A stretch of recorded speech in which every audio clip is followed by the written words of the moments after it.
Welcome to another episode of Foreign Correspondents Deeper into Hitchcock podcast. My name is Michał Oleszczyk and I'm joined as always by my co-host Sebastian Smoliński. Hello, everyone. Hi, Sebastian. We owe an explanation to our listeners. This is the first episode that we are recording not sitting in the same room. We are actually across the ocean. Sebastian is currently in the United States. Can you give us the reason? What was the thing that you are doing over there? Yes, I started teaching Polish film here in Ohio at Cleveland State University. It's just a one semester trip. I'm a kind of a visiting professor here, although I'm not a professor per se. But it gives me a great joy, to introduce American students to Polish cinema, which is really awesome. And also, if you are looking at our Facebook page, you can see I'm putting there some, American trivia about Hitchcock that I observe here while staying at Ohio in Cleveland. And also, for example, I know that next in the upcoming weeks there will be huge Hitchcock retrospective in New York, so I will also post something about it. So it's kind of Michał is the Polish branch of our project now until June, and I'm here in US. Wonderful. This makes our project even more international, so I'm very happy about that. And also, yes, please do follow our Facebook page, Foreign Correspondents Deeper into Hitchcock. Recently, we posted a nice interview in which the recent Oscar winner Bong Joon-ho actually mentions Alfred Hitchcock as the most original of all film authors. So that made us very, very happy. I doubt that Bong would have made the same claim about the movie that we are discussing today. I think the film is I'll be honest, it's a tough one. It's a tough one to even sit through. The film is called Juno and the Paycock. Or Juno and the Peacock.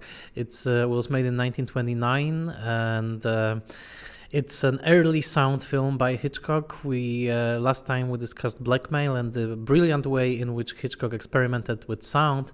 I think in this film we can start by saying that the experimentation is much less brilliant, much less daring. What would you say about this screening of Juno and the Peacock? Oh yes, I agree.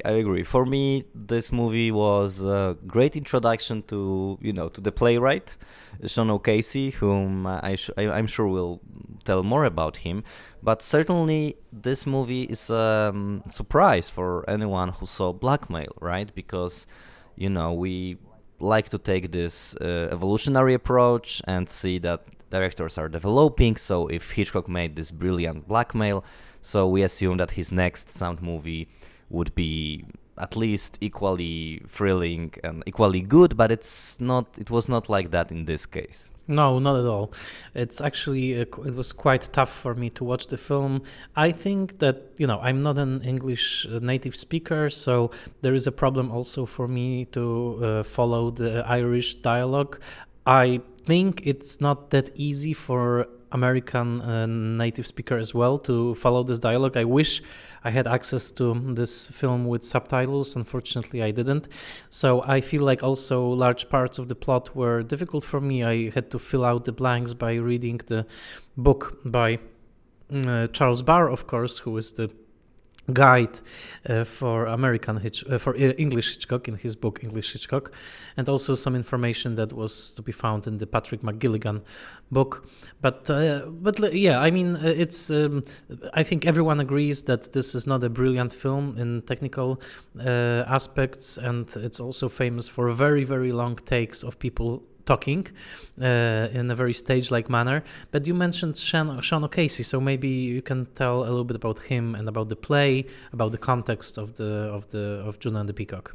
So Sean O'Casey is still one of the most important playwrights that were born in Ireland and were kind of this national playwrights tackling national topics. That was a very rough period when he was creating and living in Ireland. He was born in the northern part of Dublin in so-called slums. He had a very difficult childhood. Poverty was everywhere, and he was very close also to the workers' cause, which was one of the reasons of his split with this intellectuals who were supporting the independence of Ireland. So he was this, let's say, people's artist in a way, and he wrote several other plays before The Shadow of a Gunman, which was his breakthrough play, staged at Abbey Theatre, the most important theatre in Ireland at the time. And Juno and the Paycock is the second part of his trilogy, about Irish experience, Irish War of Independence, Irish Civil War. So that's certainly, let's say, like I see some similarities between his plays and some Polish artists who were writing similarly engaged plays, similarly attentive to national symbols, national cause, national problems. So in a way, I find some affinities between Irish experience and Polish experience, also when it comes to the fighting for independence. But of course, that was certainly a different tradition. But what is striking for me is that the title of Charles Barr's book is English Hitchcock, and one of his main arguments is that Hitchcock's output was quintessentially English. So that's why his book is titled English Hitchcock, not British Hitchcock, as the other book about Hitchcock is titled. So it may be a small difference, but I think this movie shows us that maybe it was not necessarily 100% English, because here we have an English director creating in London, taking this famous Irish play and making a so-called prestigious early sound movie based on that. And of course, it was the era when adaptations of famous plays were really faithfully represented. They couldn't make many changes. Hitchcock couldn't really rewrite the play as he did with several others later in his career. So that was a very faithful adaptation. And Charles Barr says that Hitchcock had some interest in the material and he liked the play, and it was some themes in it were close to his sensibility. But on the other hand, many other authors say the opposite, right? They say that Hitchcock had no interest in doing that, and that was just part of his in-between jobs. Also, just maybe a bit of context, what was happening at the time in the British film industry.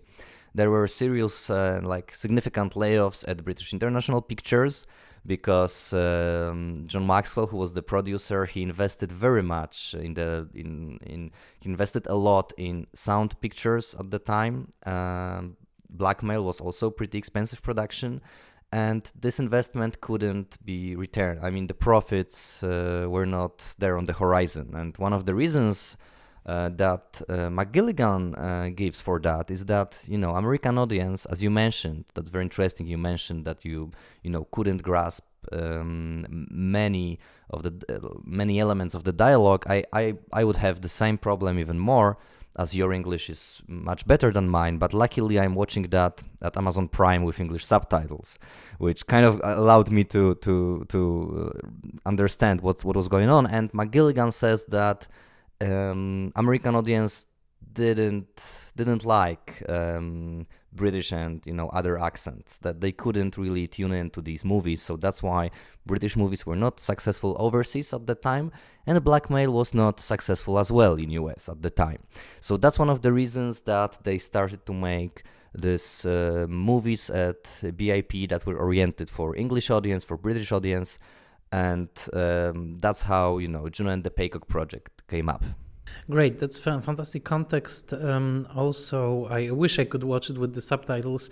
The problem thing I think is that, it's interesting, of course, Hitchcock, as a Catholic in the UK, needed to have some distance to the English identity, because Catholics were persecuted for many centuries in England, and he took pride actually in his faith, and in his identity. So I think he could sympathize with Catholic Irish.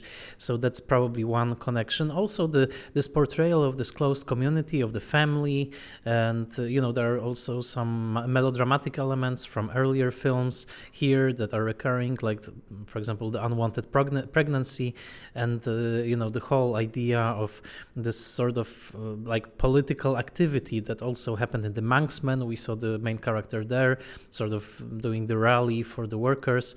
But overall, I just think that Charles Barr actually points out that there is a shot in this film that is 4.5 minutes long, and it's just actors standing in front of a camera, and that this particular shot is longer than all the previous shots in the film that are much shorter. I think that one thing that is clearly missing from this film is this idea of montage and of preparing subjective shots and subjective sequences that would really replicate the way in which people gather information visually. And I think this is one of Hitchcock's forte, to make us see as the characters see. If it is Scotty in his car in Vertigo, or L.B. Jeffries in Rear Window, here there are simply no touches like that. Of course, because of the theatrical nature, I was thinking alongside of Rope, for example. In Rope also we'll have those very long takes and people will be talking, but there the camera will be much more fluid. So I have to honestly say I don't have much in this film that I can cling to. I was pretty indifferent to it. I read a little bit about the context. That was interesting, at that time to have this film and display in the UK. But overall, I would say that it's not a film that I found interesting or a film that I would like to revisit. Yeah, I totally agree with you. And maybe it's significant that Hitchcock's silent movies are now more in the foreground than his early sound movies, besides the blackmail. Like, for example, Juno and the Paycock, as far as I know, was not restored in contrast to his silent movies, which were restored.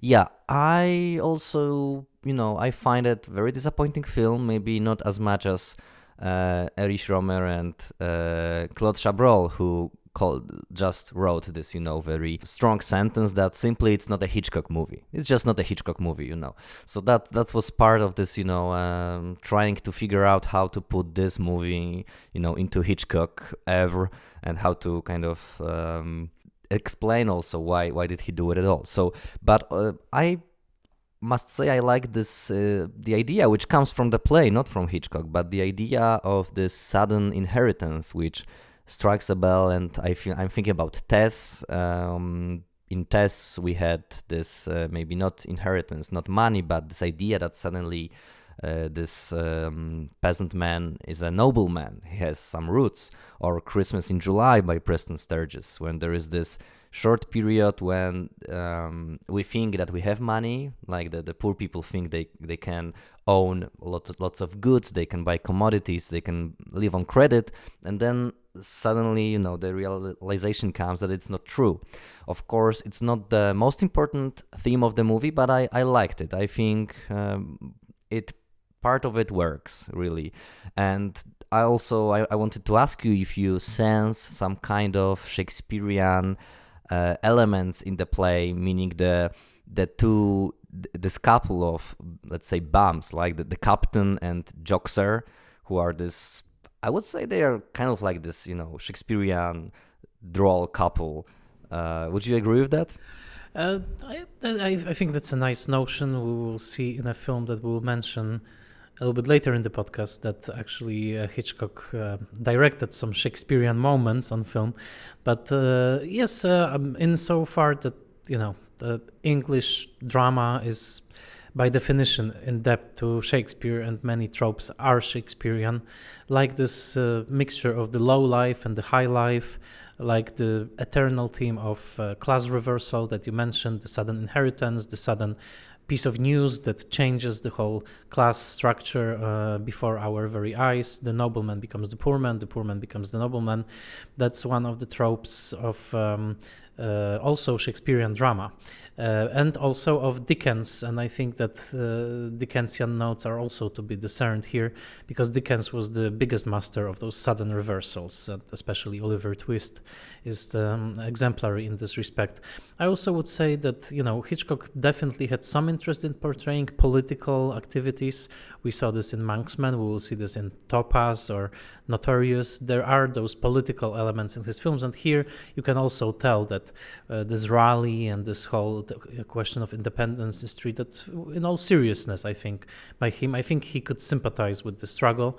It's just that, at the same time, there is a much better Irish filmmaker in the person of John Ford, and the films that he's making are so much more poetic and also visually striking, especially I'm thinking of The Informer, which will be made in 1935. So here I would say that this is not really a Hitchcock movie for me either.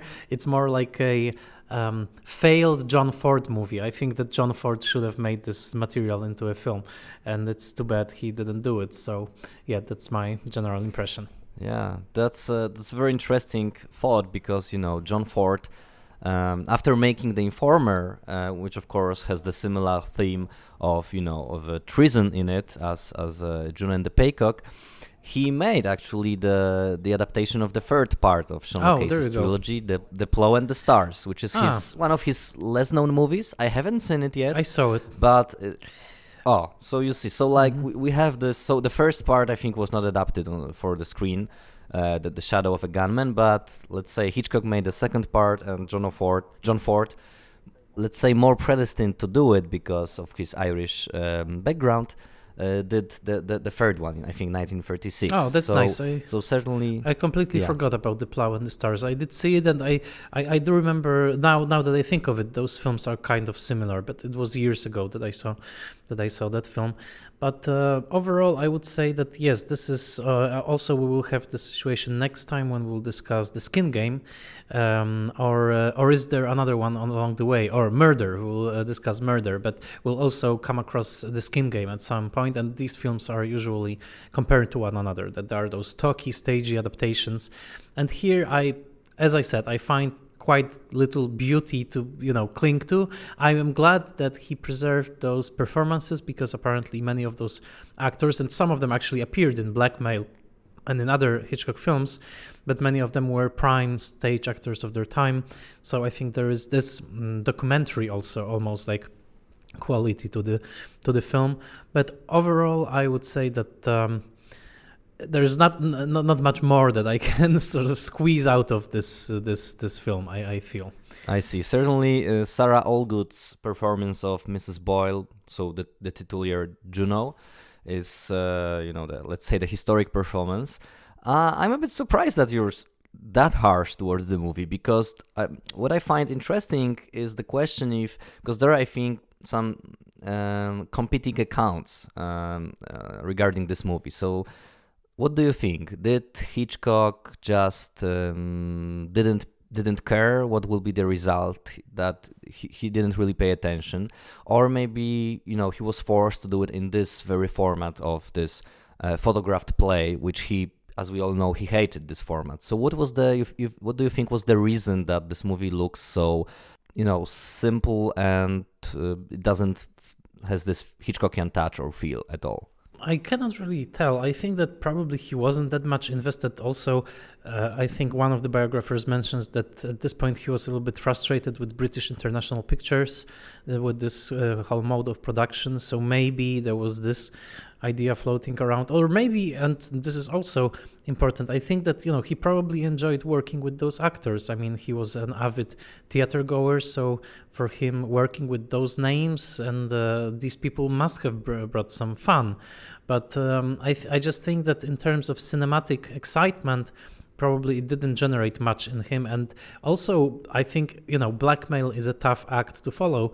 It wasn't it was by no means fixed that Hitchcock at this stage of his career was supposed to become what he would later become. I think he was in a state of flux. He didn't necessarily know what the Hitchcock brand will be. So he was trying different things along this also this mode of filming a play that was quite popular at the time.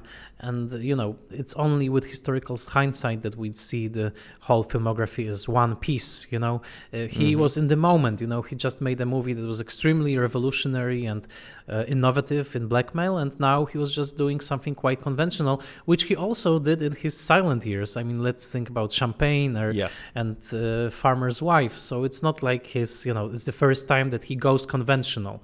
I mean, he just goes conventional within the talking picture.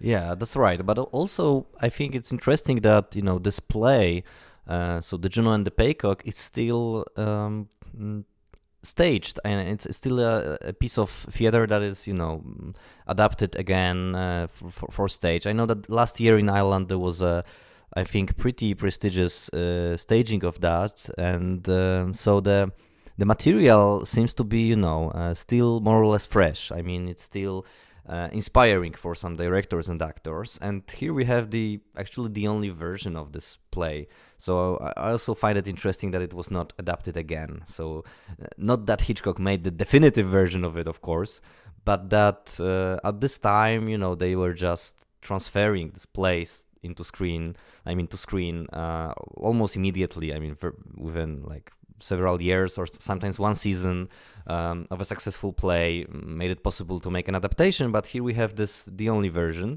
and yeah, but basically I agree with you that it's pretty forgettable. Although probably we should note for our listeners who want to trace the evolution of Hitchcock style that there are some sound effects and some kind of imposition of sound onto the image that are pretty interesting. Mostly the scene of a wake, that there is this neighbor who's mourning his son, and we know that one of the characters is the killer probably of that son.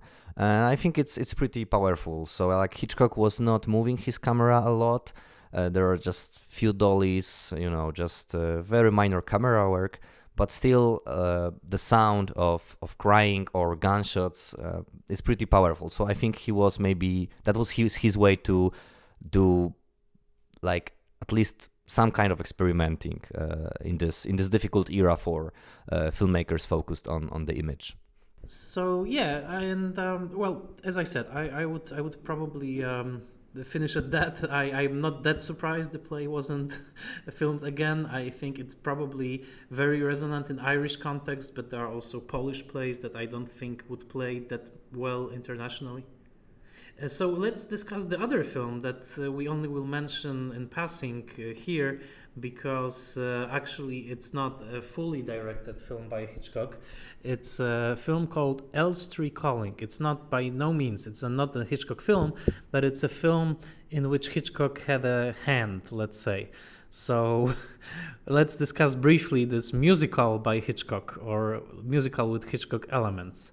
So the title, as you mentioned, is Elstree Calling, and it's if Blackmail was the first, British talkie, then Elstree Calling is considered the first British musical. Although it's rather, a composition of sketches, a vaudeville, which shows some of the, most cherished performance of the era that were working at British International Pictures. And also, we have also the very significant presence of Anna May Wong, so the real star of the period. I found it very interesting that she appears there. Later, 2 years later, she will appear in Shanghai Express along Marlene Dietrich. Yeah, and the film is basically a review. It's like King of Jazz in the States, or Broadway Melody of XXXXX. It's just a string of numbers. Interestingly enough, some sequences are shot in pate color, and they are preserved in color. So it's just a review of talents, and apparently it's not very good, by the way. It's not very imaginative. It's just mediocre, I have to say. I mean, there is no topping Americans in entertainment at that time. But so if someone wants to really see something really spectacular, I would say, see something like King of Jazz, for example. But here, it's fun to see those performances. I always, like to see the entertainment of the old days. But Hitchcock apparently only directed some of the filling, the connecting material, especially with the Shakespearean actor doing sort of a Shakespeare spoof, and also this scene of a family adjusting a very, very primitive TV set, which looks a little bit like a frame for a picture. So this is his role in this project, but it's not really his project. It's fun though, because I do remember I read many years ago when I was reading the book, I think by Tom Ryle, called Alfred Hitchcock and the British Film Industry or something like that. I remember that this movie was completely unavailable. I even reached out to the grandson or son of Michael Balcon, whom I found online, and he wrote me back saying that, "Hello, Michael, it's very nice that you are interested in Hitchcock," and blah, blah. And I asked him, "Do you have access to this film, Elstree Calling?" And he said, "No, it's completely unavailable." So I find it touching that now actually, this movie can be watched. So that was a nice diversion, and it also shows you that Hitchcock was doing this kind of simply paid job to direct those connecting tissue of the film. Yeah, it's now available in nice quality on DVD, so everyone can buy it. And certainly, it's one of these gaps in Hitchcock filmography that it's always nice to fill. Although, yeah, I agree with you that it's not particularly interesting. The whole concept for me seems a bit forced, even by early 1930s standards. But still, I liked the idea that it's a bit like, of course, it will sound funny, but it's a bit like Singing in the Rain, meaning that it shows us the backstage, the view from the back of how they did entertainment at the time. So it's also a document of the times, this bizarre fusion of theater and TV to a certain extent, right? I mean, this early TV efforts to capture the image and maybe bits of ballet and chorus girls. So like everything's there. Not many jokes are really funny anymore. They just do not work.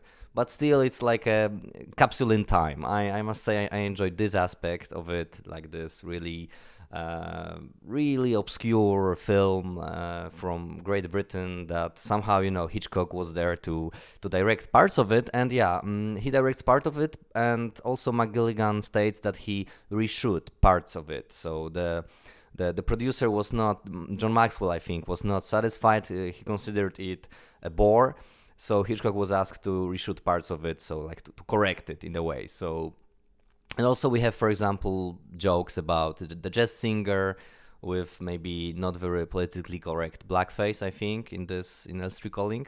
So it's, as I mentioned, it's a historical document almost. Yeah, absolutely. And also these two films, Juno and the Paycock and Elstree Calling, really make you remember that Hitchcock was very closely connected to theater, that he was a theater goer, and he basically grew up in a world almost like without cinema, I mean, but mostly with theater. And here he's directing theater. In Juno and the Paycock, he's also directing theater in a way.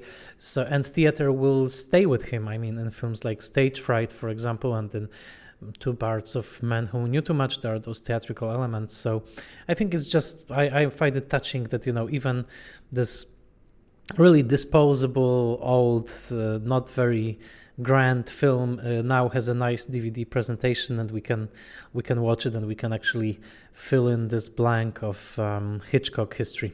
Yes, that's correct, and it makes a good start for us to venture deeper into 1930s. Still, it's maybe not the most pleasant thing for us to discuss the lesser films by the master, but hopefully it's still interesting for you, and we're approaching slowly, step by step, these like real masterpieces of the period, because we can say that 1930s in Hitchcock's case are full of masterpieces, right? Maybe not in the first part of the decade, but certainly in the second. Yes, but even the first part of the decade has some really interesting and very weird films that I actually look forward to discussing, like Number 17 and Regent Strange, which are crazy. So we are slowly preparing for that. Thank you so much for listening. Thank you for following us on Facebook. Please, if you don't follow us on Facebook, Foreign Correspondence Deeper into Hitchcock, you can also write us at hitchcock.podcast@gmail.com. And please spread the word. If you like the podcast, just post it on Twitter, in your social media. We are looking to connect with Hitchcock fans everywhere. So thank you so much, Sebastian, and talk to you next time on Foreign Correspondence Deeper into Hitchcock.